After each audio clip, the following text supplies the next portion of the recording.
guys, it's Chris. And I'm William. Still us.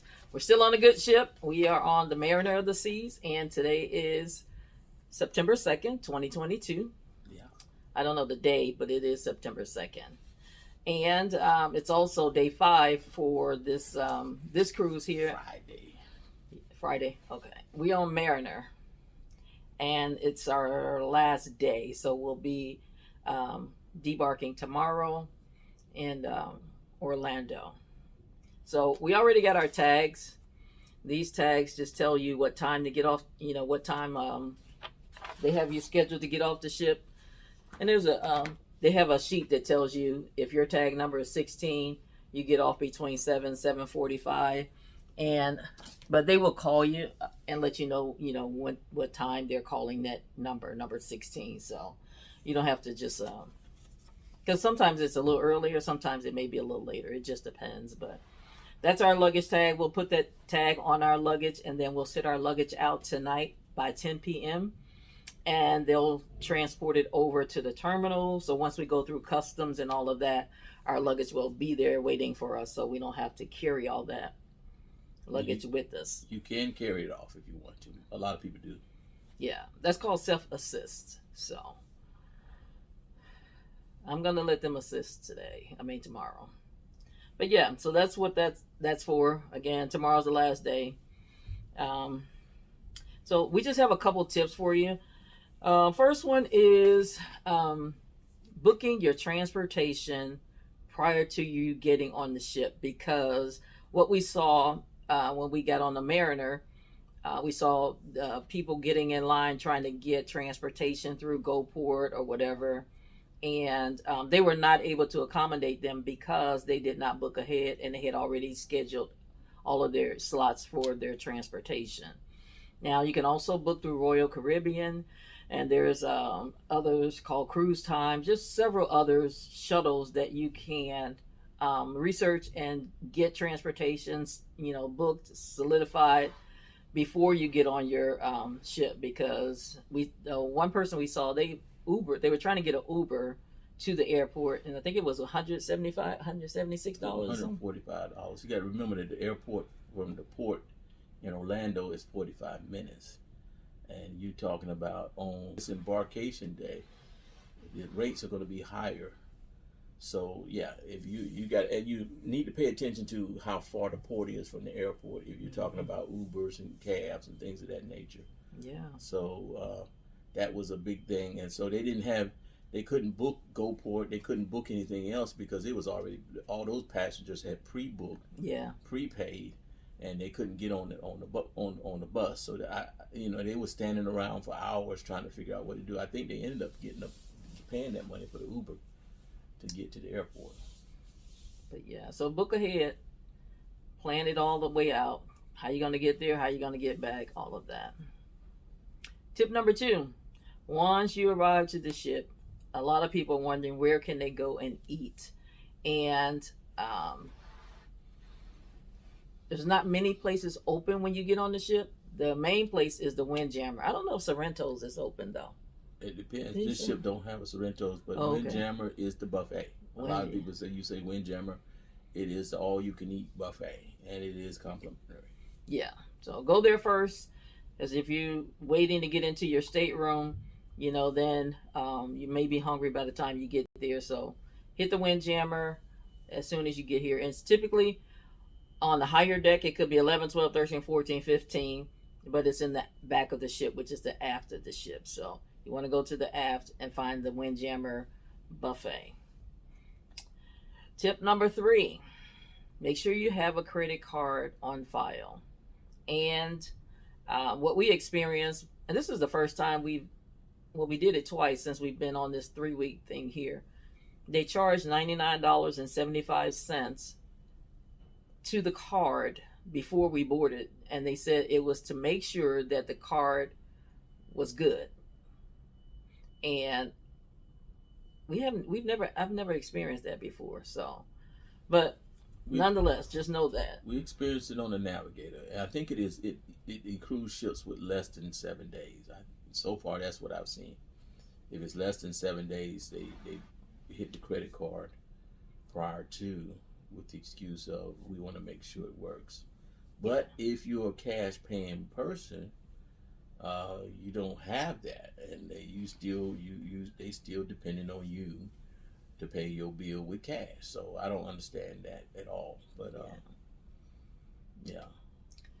So, and the other thing you want to make sure you have that Royal Caribbean app so you can download. So you can check your account daily.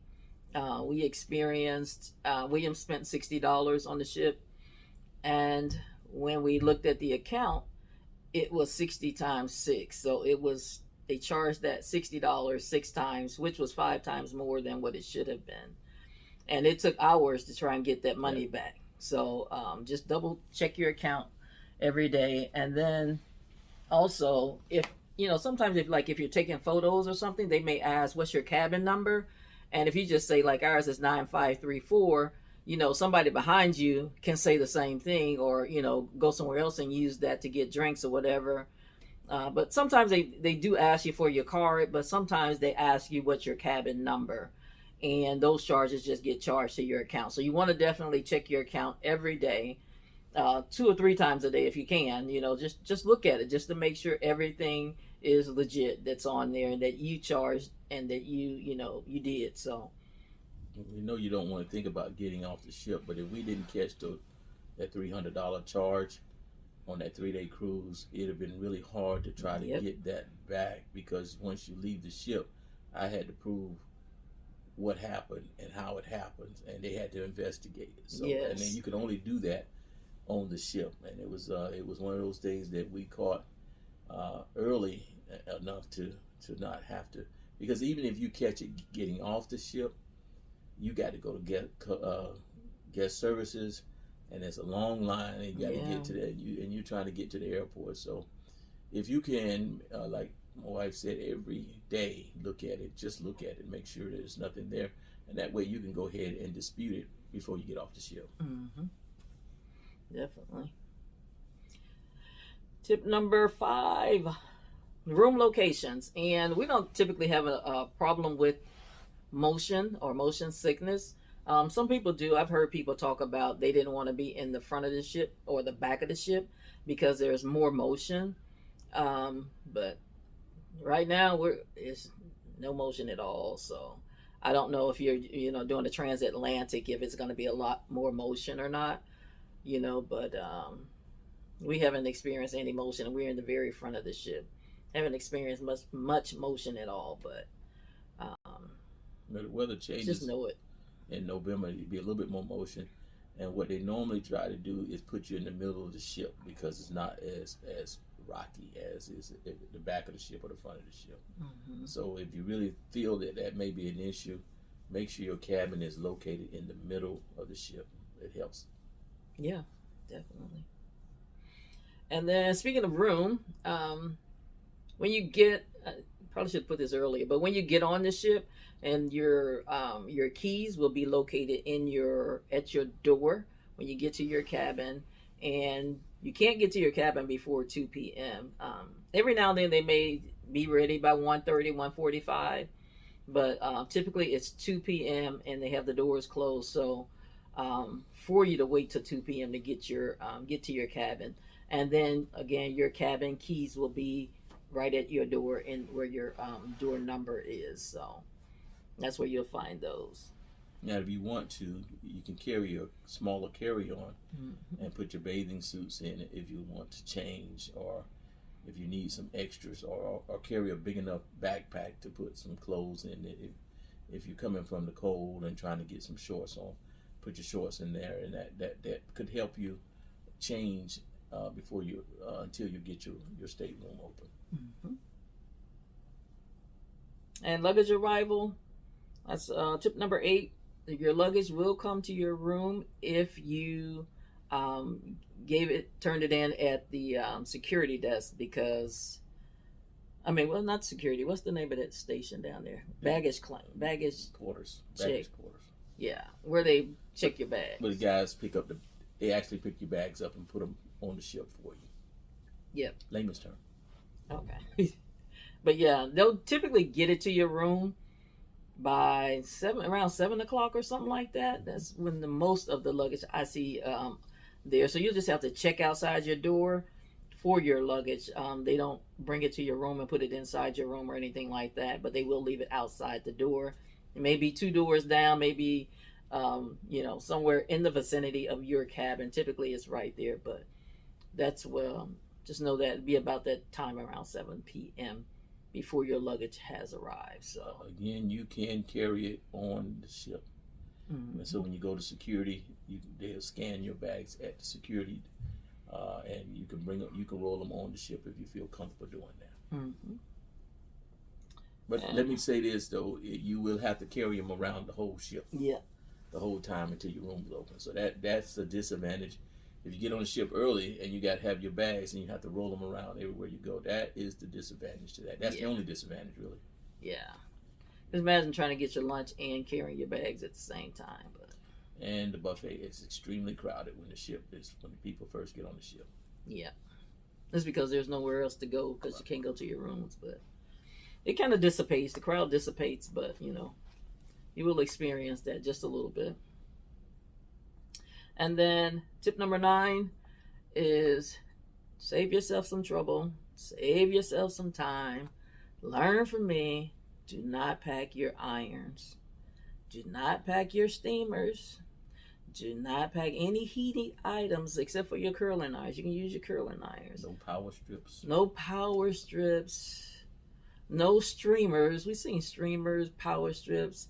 They will take it every time. They'll give it back at the end of your cruise. They'll be sitting right out there with your name on it and your room number, but it will come out your bag. You can't wrap it up and hide it enough. Trust me, I've done that. And I had to go to the dungeon to get my stuff. This was back in the day. I've learned, so I'll just be wrinkled. But no, save yourself some time. I'm gonna insert a clip of all of the steamers and irons and power strips that we saw confiscated. So I'll put a clip in there so you can see that. But yeah, don't pack it. Just don't pack it. You're not going to get on the ship with it. Don't do it. Save yourself some time. So I think that's the end of my tips for this voyage. William's mother and brother has been on board with us, and they've said they had a good time. And so we have just a couple food. We had some good food, some not good food, and some okay food. The Windjammer has been the place to eat because it has so far been the best option on this ship, according to us. We had izumi last night, which was delicious, and that was hibachi. But you pay for that, in addition to your cruise. So just know that there is an additional fee for that. We had the main dining room for breakfast. Was that breakfast? That was dinner. Yeah. We had main dining room for dinner twice. And when this guy say his food was cold, no, it was cold because he don't mind cold food. Warm food. He don't mind warm food. I don't like cold food that was cold. That was cold. It was calamari. And I don't know if calamari is supposed to be cold, but it was fried. It can't be cold. It's crispy fried calamari. It was icy cold, so. Yeah. Again, there is nothing perfect. You could strive for perfection, but 80% of the time, Royal Caribbean is spot on. So that is pretty good. If it's not 90% of the time, so you're gonna experience a meal or two that's not gonna be great. So, and it depends on what you're ordering. Yeah, I didn't like it, even. But the Windjammer, I'm glad the Windjammer is there, just for people like me. So, and we didn't try room service this time. Like I said, because we had guests, on board too, so we kind of ate dinner with them sometimes, but we didn't try the room service. And but other than that, we are still on a good ship. We'll always enjoy the good ship, and yeah, so we'll be getting off tomorrow, and we'll see you in October 30th when we do the transatlantic. That I'm looking forward to, for real. Barcelona. We're gonna fly to Barcelona and sail on back to the States. So on the largest cruise ship in the world. What's the name of it? Wonder of the Seas. Wonder of the Seas. Call him a name. So, all right, guys. Well, that's it for this little quick tip. So, in the meantime, and in between time, we're going to see you around the good ship. See ya.